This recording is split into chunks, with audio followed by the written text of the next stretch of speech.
Após a gente fazer a análise do problema que foi cobrado no 26º exame da OAB, em que nós temos a elaboração de recurso ordinário, nós iremos aqui escrever a nossa peça. É muito importante que você assista antes a aula em que nós analisamos o item por item. É essa daqui, ó. Nós tratamos do enunciado do exame da OAB, que é o 26º. Nós estamos ticando as possibilidades de requerer alguma coisa. Você vai aprender a fazer isso. E agora nós vamos fazer a escrita da nossa peça, o que nós poderíamos constar para que nós possamos ganhar a nota total na prova da OAB. Lembrando que se você quiser uma preparação individual, se você quiser um acompanhamento meu nas suas respostas, nas suas questões, na sua petição inicial, entre no nosso site www.cursofelix.com.br e lá você vai se inscrever no nosso curso. Aí você vai ter um acompanhamento individual. Mas caso você não tenha condições de arcar com o valor, é um valor baixo, você pode verificar lá. Mas caso você não tenha, você pode fazer essas aulas, assinar nosso canal e nessa playlist você vai acompanhando todas as questões relacionadas à prova da OAB. Nosso objetivo aqui é ajudá-lo a ser aprovado e comente aqui embaixo o que você está achando dessas aulas. Então vamos lá à questão. Então, na outra aula, nós já analisamos todos esses itens que estão escritos. Caso você não tenha visto, você vai voltar para assistir antes de nós começarmos a resolver. Então vamos lá. A primeira coisa que tem que ter no recurso. Qual que é a primeira coisa que tem que ter no recurso? Folha de rosto. Ou seja, é a folha de apresentação. Você está apresentando o seu recurso, as razões do seu recurso, então você tem uma folha antes. Na peça, na petição, no papel que você vai receber da OAB, você vai receber ali mais ou menos 150 linhas. São 5 folhas. Você tem que ficar atento para você não perder espaços desnecessários. Então nós vamos fazer o endereçamento do recurso é feito ao juiz que proferiu a sentença, como é uma sentença que nós estamos analisando, você vai fazer um recurso ordinário. Então o endereçamento é para o juiz.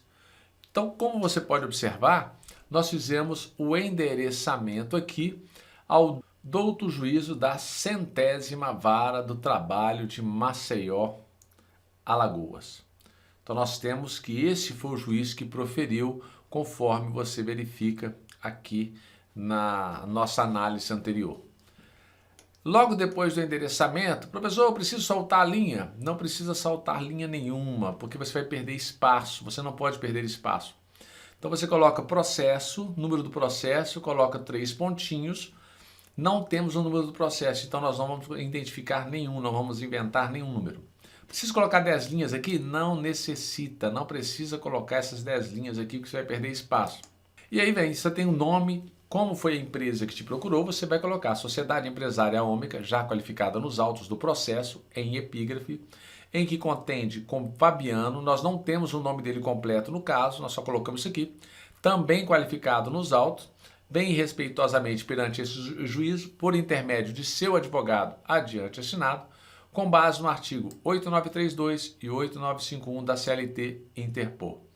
Com isso, você vai lá no seu índice remissivo do seu vadimeco e com isso você vai verificar onde estão esses artigos. Vai lá no índice remissivo, conheça o seu vadimeco, o índice remissivo lá atrás, você vai procurar recurso ordinário, você vai localizar esses artigos. Interpor tempestivamente seu recurso ordinário. Para onde? Para o Egrégio Tribunal Regional do Trabalho da 6ª Região. Como é que eu sei que é da 6ª Região? Porque é Maceió, Alagoas, Maceió. Lá no artigo 674 da CLT, você localiza todas as regiões e quais são os estados que nós teremos Justiça do Trabalho. Então, para o Egrégio Tribunal Regional da 6ª Região, encontram-se presentes todos os pressupostos de admissibilidade. E aqui nós temos pressupostos de admissibilidade intrínsecos ou também subjetivos e extrínsecos ou também objetivos. Você tem que lembrar que os pressupostos intrínsecos estão relacionados ao cabimento, à legitimidade, ao interesse, à ausência de fatos impeditivos ou modificativos. E os pressupostos extrínsecos estão ligados ao preparo, onde nós temos as custas do depósito recursal que é feito, nós temos regularização de representação e a tempestividade. Então você vai falar que estão presentes os pressupostos de admissibilidade, pelo que junta também o presente comprovante de recolhimento, que foi feito na conta vinculada do juízo, do depósito recursal e o comprovante de pagamento de custas processuais. Esse texto aqui você tem que memorizar. Então como que você memoriza isso? Escrevendo sempre. Vai escrevendo até memorizar. Você pode inclusive copiar do modelo estrutural que nós temos com relação aos recursos. Diante do exposto, requer-se o recebimento do presente recurso. Então você pede para que o juiz da 100ª vara receba esse recurso. Você também requer a intimação da outra parte para apresentar contra-razões ao recurso ordinário no prazo de 8 dias, conforme estabelece o artigo 900 da CLT. Então isso aqui é importante mencionar. Você vai colocar nesses termos pede deferimento, local e data, advogado OAB. Então aí você fez isso, você já pontuou. E aí você pode colocar, solta uma linha e coloca egrégio Tribunal Regional do Trabalho da 6ª Região. Alguns me perguntam, eu preciso começar na outra folha? Não, você não vai começar porque você não pode perder linhas. Lembre-se disso. Você começa logo em seguida. E aí nós temos egrégio Tribunal Regional do Trabalho da 6ª Região. Você já sabe por causa do artigo 674. Razões do recurso ordinário. A respeitável sentença não merece ser mantida. Razão pela qual requer a sua. É caso de reforma ou é caso de anulação? Como nós vimos já da análise, nós já sabemos que o caso aqui vai ser de reforma, então não de anulação. Você está pedindo a reforma porque o juiz errou no julgamento e não no procedimento que deveria ser adotado. O julgamento dele foi errado, foi equivocado. E nós temos as preliminares. Lá no caso, nós temos as preliminares. São 3 preliminares. A preliminar do recolhimento do INSS, o do acordo homologado e da litispendência. São 3 preliminares que são citadas nesse caso. E aí você faz. O magistrado rejeitou preliminar e determinou o recolhimento do INSS relativo ao período trabalhado mês a mês para fins de aposentadoria. Isto aqui nós chamamos de fatos. Geralmente, o primeiro parágrafo são os fatos, o segundo parágrafo são os fundamentos jurídicos e o terceiro parágrafo vai ser o seu pedido com relação ao recurso. Então nós temos fatos, fundamentos, pedido. De onde nós tiramos os fatos? Do próprio problema. Se você verificar nessas 2 linhas, praticamente eu copiei o que foi mencionado aqui, ó. O juiz rejeitou preliminar suscitada pela empresa e determinou o recolhimento da INSS relativo ao período trabalhado mês a mês para fins de aposentadoria. Então, o primeiro parágrafo você copia do problema. E o segundo parágrafo? Ora, se o juiz determinou o recolhimento do INSS relativo ao período de trabalho mês a mês para fins de aposentadoria, isto aqui não é competência do juiz do trabalho. Olha o que eu coloquei, a competência da Justiça do Trabalho quanto à execução das contribuições previdenciárias limita-se às sentenças condenatórias em pecúnia que proferir e aos valores objeto de acordo homologado que integrem o salário de contribuição nos termos da súmula 3681 do TST e súmula vinculante 53 do STF. Aqui está TST, não, aqui é STF, do Supremo Tribunal Federal. Súmula vinculante é só do Supremo Tribunal Federal. Aqui é a fundamentação. Onde que eu encontrei essa fundamentação? Na própria súmula 368, inciso 1. Como que eu localizei no índice remissivo? Contribuição previdenciária. Se você verificar lá no índice, nas contribuições previdenciárias, deixa eu localizar aqui o índice. Observe que no índice nós temos contribuição previdenciária. E aí você vai ter que já acostumando a ler, falando que abono, incidência de contribuição, acordos com parcelas indenizatórias, acordo sem reconhecimento de vínculo, acordo, contribuição incidente sobre o valor de acordo, contribuição previdenciária dos representantes classistas, não é o caso. Nós temos contribuições sociais, cálculos, partes, inclusive contribuições previdenciárias.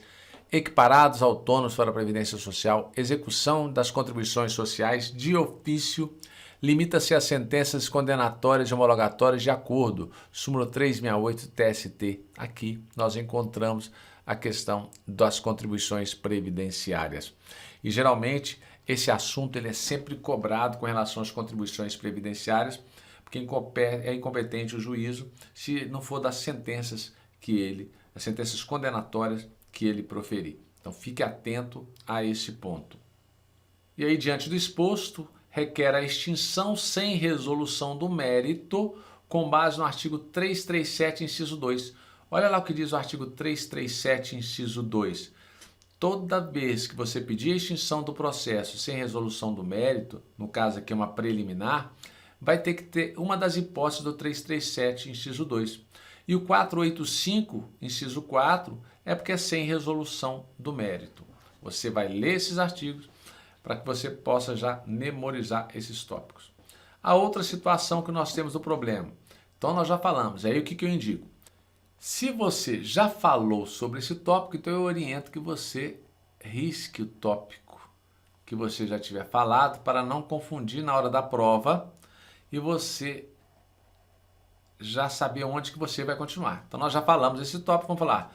Rejeitou preliminar suscitada e desconsiderou que a empresa havia feito um acordo. Lembra a questão do acordo?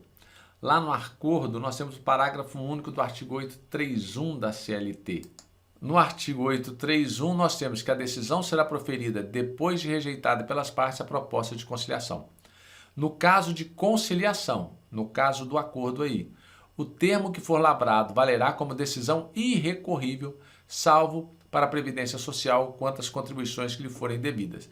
Então é irrecorrível para o reclamante e para o reclamado, podendo, no entanto, ser objeto de recurso por parte da Previdência Social. E com isso, quando nós temos uma sentença, um acordo que eu não posso modificar, isso faz com que haja coisa julgada. E aí eu mencionei lá no caso. Acordo homologado, coisa julgada. O juiz rejeitou a preliminar suscitada e desconsiderou que a empresa havia feito um acordo em outro processo movido pelo mesmo empregado, homologado em juízo, no qual pagou prêmio de assiduidade, condenando-a novamente ao pagamento dessa parcela. Nesse caso aqui, a gente repete, nós fizemos uma cópia do que estava escrito lá no caso, no problema.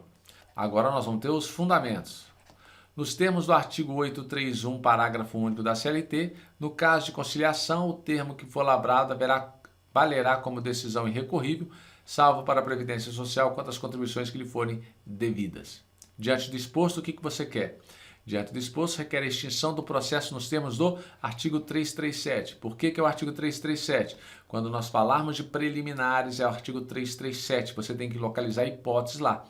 No caso de coisa julgada, está no inciso 7 e parágrafo 1º e 4º, artigo 502 e artigo 485, 5, todos do Código de Processo Civil. Aqui menciona a extinção sem resolução do mérito. Aqui também, extinção, só que aqui é inciso 4 e aqui é inciso 5º, porque aqui fala da litispendência. Lembrando, se você não achar os artigos, não se preocupe. O que você vai perder de pontuação é muito pouco, mas você tem que fundamentar. Você tem que fundamentar no sentido correto do que o examinador está querendo. E isso é importante. Então, nesse caso, se eu tenho aqui acordo homologado, nos termos, eu coloquei o artigo 831, mas eu poderia ter colocado. No caso, o acordo que foi celebrado entre as partes não pode ser objeto de recurso, a não ser por uma ação rescisória. Se você tivesse colocado mais ou menos nesse sentido, você iria pontuar também. Diante do exposto, requer a extinção do processo sem resolução do mérito nos termos do Código de Processo Civil. Você não citaria os artigos, mas também você iria pontuar. Eu falo isso, o ideal é você localizar os artigos.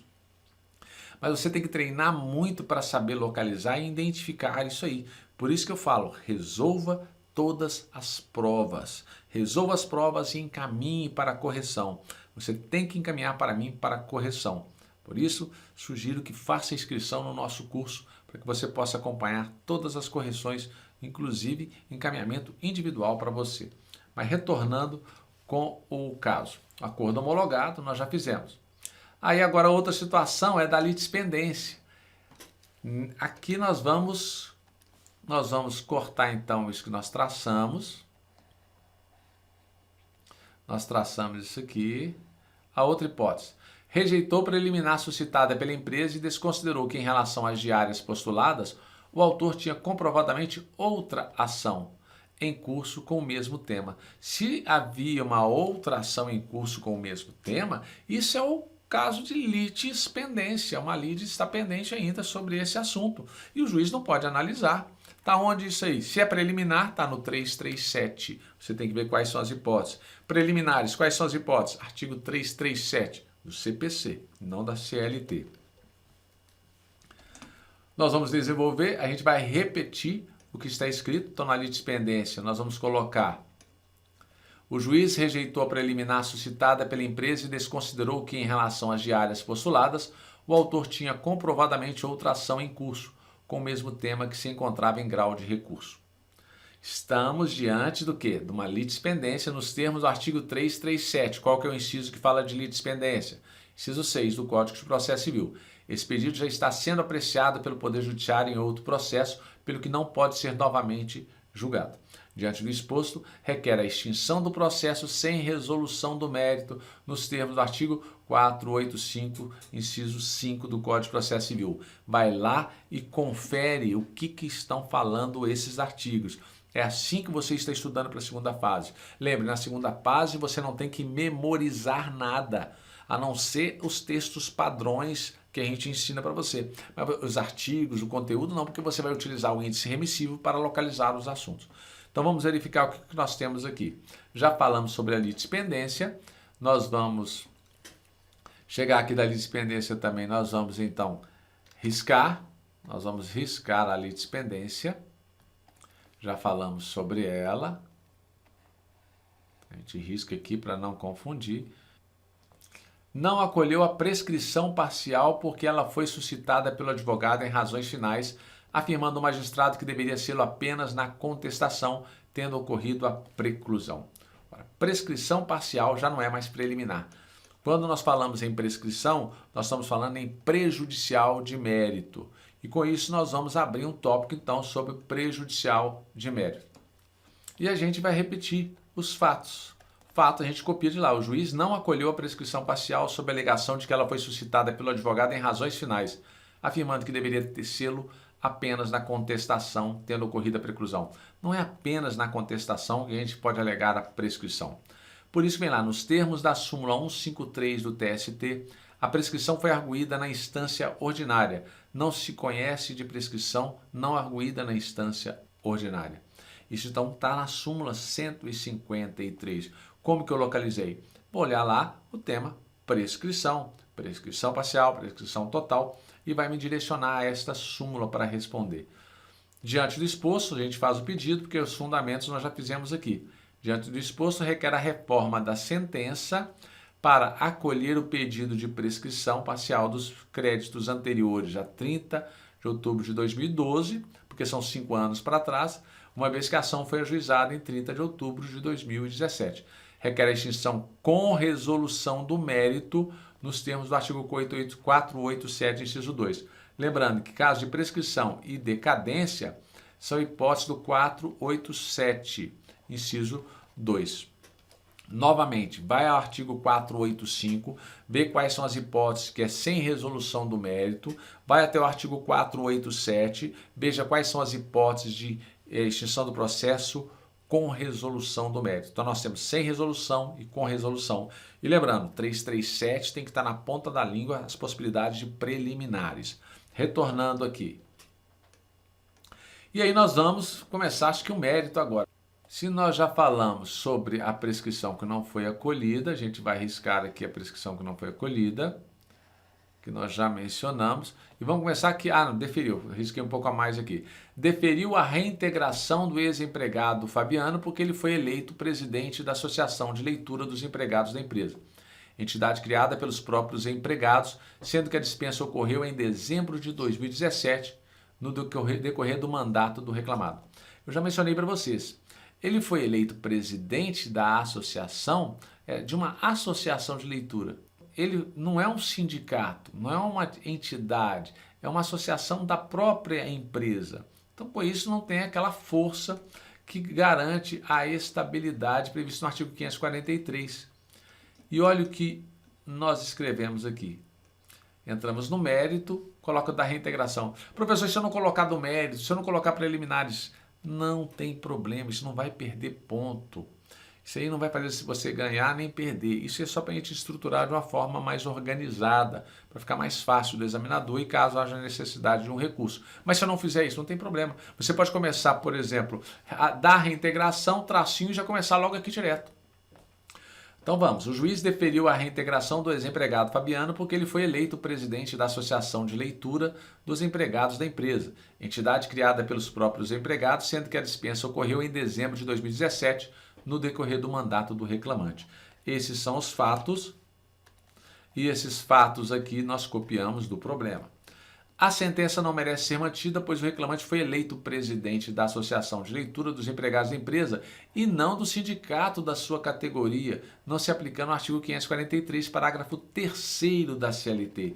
Esses são os fundamentos jurídicos que você está impugnando a decisão do juiz. Diante do exposto, requer reforma ou anulação, reforma, erro de julgamento, a reforma da sentença para julgar improcedente o pedido de reintegração do empregado. Então, falamos da reintegração. Vamos ver aqui agora. Caso de reintegração, nós já mencionamos. Então, vamos riscar. Aqui a gente tinha começado a riscar. Vamos riscar até o próximo tópico. Aqui ele tinha indeferido, então se não é objeto de recurso seu. Deferiu indenização por dano moral, porque, pelo confessado atraso no pagamento dos salários nos últimos 3 meses do contrato de trabalho, o empregado teve seu nome inscrito no cadastro restritivo de crédito, conforme certidão do Serasa, juntada pelo reclamante, demonstrando a inserção do nome do empregado no rol dos maus pagadores em novembro de 2015. Então, isso aqui é o que nós estamos falando aqui agora. Vamos aproveitar, já vamos riscar, para ficar mais fácil depois. Ora, então, nos últimos 3 meses, ele alega que ele ficou sem receber salário nos últimos 3 meses de trabalho e por isso seu nome foi inserido como mal pagador em 2015. Ocorre que nós vimos anteriormente que ele trabalhou até 2017. Então, se foi até 2017, pois nos últimos foi o quê? Setembro, agosto e julho de 2017. O nome foi inserido em 2015, então não tem fundamento ele receber indenização por danos morais, uma vez que esses últimos 3 meses está bem depois do ano de 2015. E aí a fundamentação ficou desse jeito.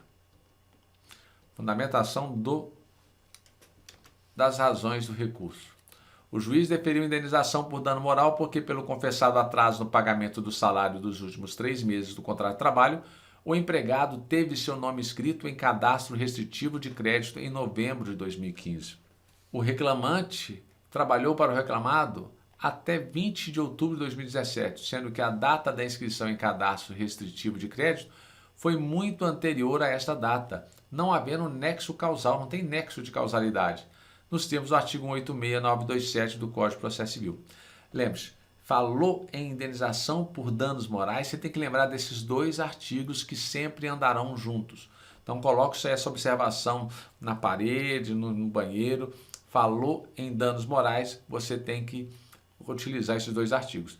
E se falar nos danos extrapatrimoniais, lembre-se do artigo 233-A, que é uma novidade no Código, na consolidação das leis do trabalho. Diante do exposto, requer a reforma da sentença para julgar improcedente o pedido de danos morais. Então, lembre-se, nós temos lá fatos, fundamentos e pedidos. Falamos então sobre a indenização. Aqui deferiu a entrega de uma carta. Então, deferiu a entrega de uma carta de referência para facilitar ao autor na obtenção de nova colocação, caso no futuro ele viesse a querer se empregar em outro lugar. Nós já sabemos que o empregador não é obrigado a entregar uma carta de apresentação. Isso aí não há lei que obrigue ele a entregar. Então você vai narrar os fatos. O juiz deferiu a entrega de uma carta de referência para facilitar o autor na obtenção de nova colocação, caso no futuro ele viesse a querer se empregar em outro lugar. Nos termos do artigo 5º, inciso 2 da Constituição Federal, ninguém será obrigado a fazer ou deixar de fazer alguma coisa senão em virtude de lei. Esses são os fundamentos. Pedido diante exposto requer o quê? Reforma da sentença para julgar improcedente o pedido. Então eliminamos mais uma situação. A outra hipótese é deferimento do pagamento da participação nos lucros. Deferiu o pagamento da participação dos lucros prevista na convenção coletiva da categoria nos anos 2012 e 2013, pois confessadamente não havia sido paga. Esses são os fatos. Esses são os fatos que nós vamos narrar lá embaixo. Então, o juiz deferiu o pagamento da participação nos lucros previstas na convenção coletiva da categoria nos anos de 2012 e 2013, pois confessadamente não havia sido paga. Conforme se verifica nos autos nos anos de 2012 a 2014, nós vamos descobrir isso aqui na parte final do problema. O reclamante permaneceu afastado em benefício previdenciário de auxílio-doença comum, com o código B31. Nesse período, ele não concorre para os resultados positivos da empresa, nos termos da súmula 451 do TST. Como que eu consegui identificar essa súmula? Lembrando, índice remissivo, lucros, aí você tem lá participação nos lucros, você vai olhando as hipóteses e vai mencionando. Mas se eu não conseguir localizar, você tem que lembrar pelo menos a ideia. É lógico, se você trabalhou numa empresa e você tem direito à participação dos lucros, se você trabalhou o ano todo, você vai ter direito. Se você trabalhou 2 meses, você vai receber proporcionalmente. Se você trabalhou 6 meses, proporcionalmente. Agora, se você não trabalhou, se você ficou de licença, afastado, você vai receber, você não ajudou na questão de lucro daquela empresa. Então, você não tem direito. Por isso que você vai entrar com as razões desse assunto. Diante do exposto, requer a reforma da sentença para julgar improcedente o pedido de participação nos lucros. E aí terminamos mais um, vamos para outro. Aqui nós já riscamos, deferiu o pagamento de participação nos lucros, já riscamos, e aqui não tem, porque indeferiu. Deferiu o pagamento de diferença de férias porque o empregado não feriu 30 dias úteis no ano de 2016, como garante a lei. Nós já falamos, a lei não garante 30 dias úteis. A lei não garante os 30 dias úteis. Ela garante 30 dias corridos. E por isso, nós temos que responder da seguinte forma. O juiz deferiu o pagamento da diferença de férias porque o empregado não feriu 30 dias úteis no ano de 2016, como garante a lei. Não assiste razão ao juiz nos termos do artigo 131 da CLT. As férias não são contadas em dias úteis, e sim dias corridos. Isso está no artigo 130, inciso 1. Diante do exposto, requer a reforma da sentença para julgar improcedente o pedido de 30 dias úteis de férias. Professor, mas se eu não achar o artigo 130, você tem que saber isso, você não precisa colocar o artigo, mas você tem que saber que as férias são dias corridos. E você vai falar isso para o examinador. Embora você não tenha colocado o artigo, mas você vai pontuar com isso aí. O que não pode é perder ponto com as suas respostas. O que você sabe, você responde. Fundamenta nas suas razões, na sua petição inicial, na sua contestação. E aí, para finalizar, requerimentos finais que você também tem que memorizar. Isso aqui também é parte da peça que você tem que memorizar. Diante do exposto, o que você requer? Conhecimento do presente recurso. Ele tem que ser conhecido. O que é o conhecimento? Vai analisar os pressupostos intrínsecos e os extrínsecos do recurso, bem como o acolhimento das preliminares. Você não falou lá das 3 preliminares, você pede o acolhimento delas. E você pede o acolhimento da prejudicial de mérito, que está relacionada à prescrição. E sucessivamente, ainda no mérito, o seu provimento para fins de reforma da sentença nos exatos termos expostos. Nesses termos, pede deferimento local e data. Se não der para colocar um debaixo do outro, coloca tudo na mesma linha. Lembrando que você não pode ultrapassar o limite aqui, colocar local e data. Isso não pode ser feito. Bom, terminamos aqui a análise completa da peça do recurso ordinário do 26º exame da OAB. Espero que tenha gostado. Se gostou, comente aqui, compartilhe com os amigos, aqueles que estão tendo dificuldades na aprovação da segunda fase. Diga para eles no nosso canal, comunique a eles que nós vamos ajudá-lo a ser aprovado. Um grande abraço e até a próxima aula.